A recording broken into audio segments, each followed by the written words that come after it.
Labour has shifted into campaign mode this weekend. We've got 12 months to show New Zealanders a future worth fighting for. A future built on hope, on opportunity, and on the potential of every single one of us. Because right now, Kiwis are doing it tough.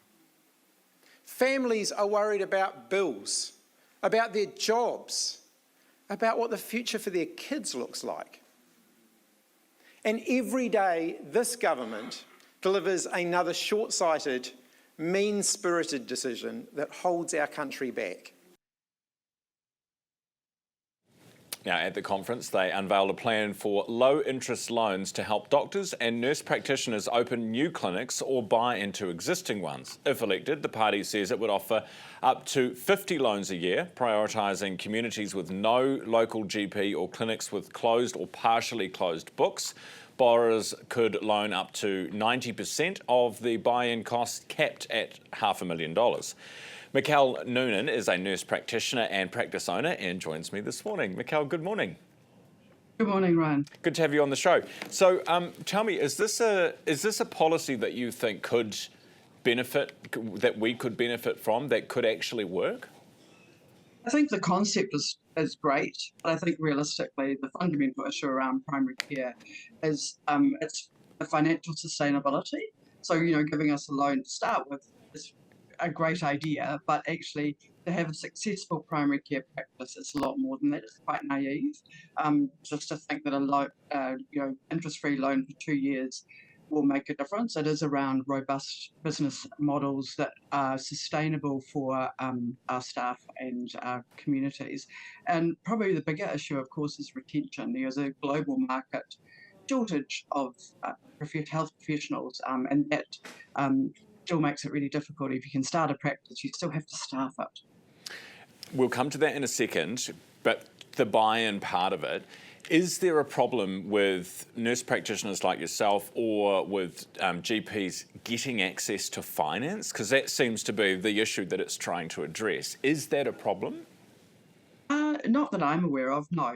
You can get a loan from a bank.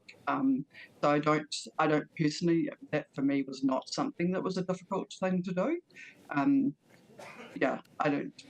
think it might make it easier for some people to consider it, but I don't think it's, you've still got to have the mindset to be able to want to do this and take on a reasonable amount of debt. And responsibility and the burden, it's a big ask. Yeah.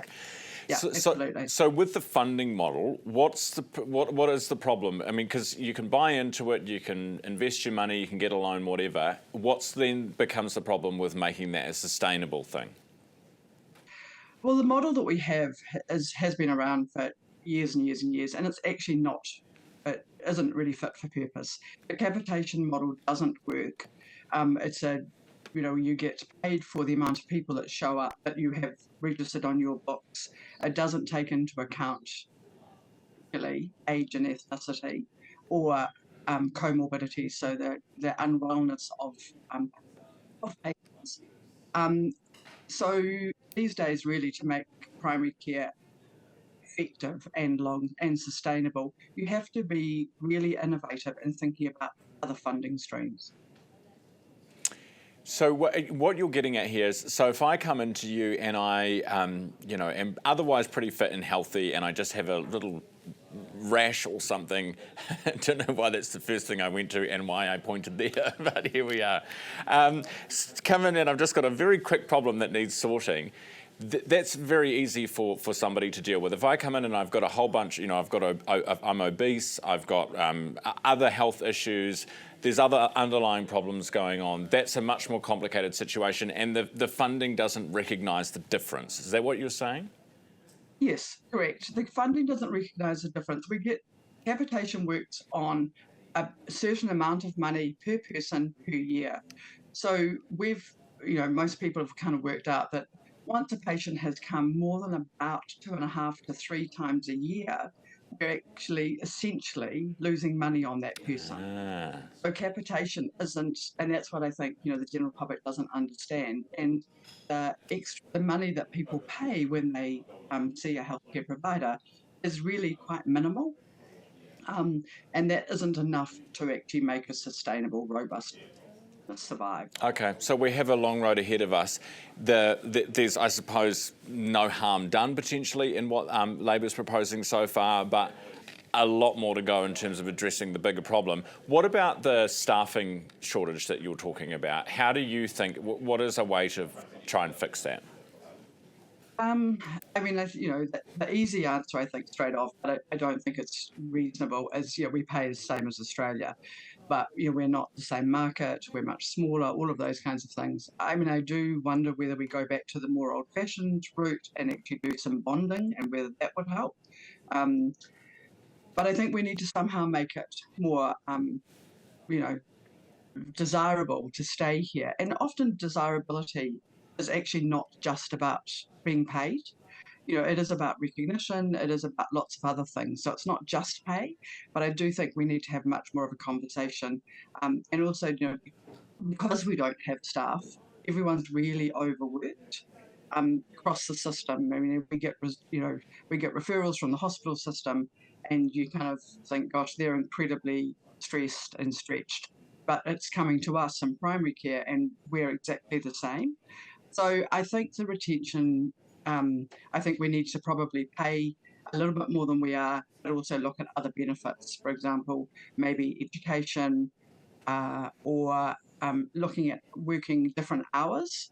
For overseas, that has worked in the past. It's kind of looking at different ways of working with hour-wise, and maybe there's some benefits to that also for patients. For somebody like you who works, kind of different type of hours, sometimes it can be quite difficult to get in to see a healthcare provider. If you're working Monday to Friday, kind of 8 to 5, it's almost impossible. So I think we need to kind of think of different ways of doing it, and it needs, I think, a complete overhaul, and we need to really think about being innovative and kind of pulling it down to its basics and then building it up with a system that will work both for our communities but also for our healthcare workers. Mikkel, really appreciate your time this morning. Thanks so much for being with me. I know you've got a busy day ahead, so I'll let you get on with it. Mikkel Nunan, who is a nurse practitioner and practice owner in Auckland.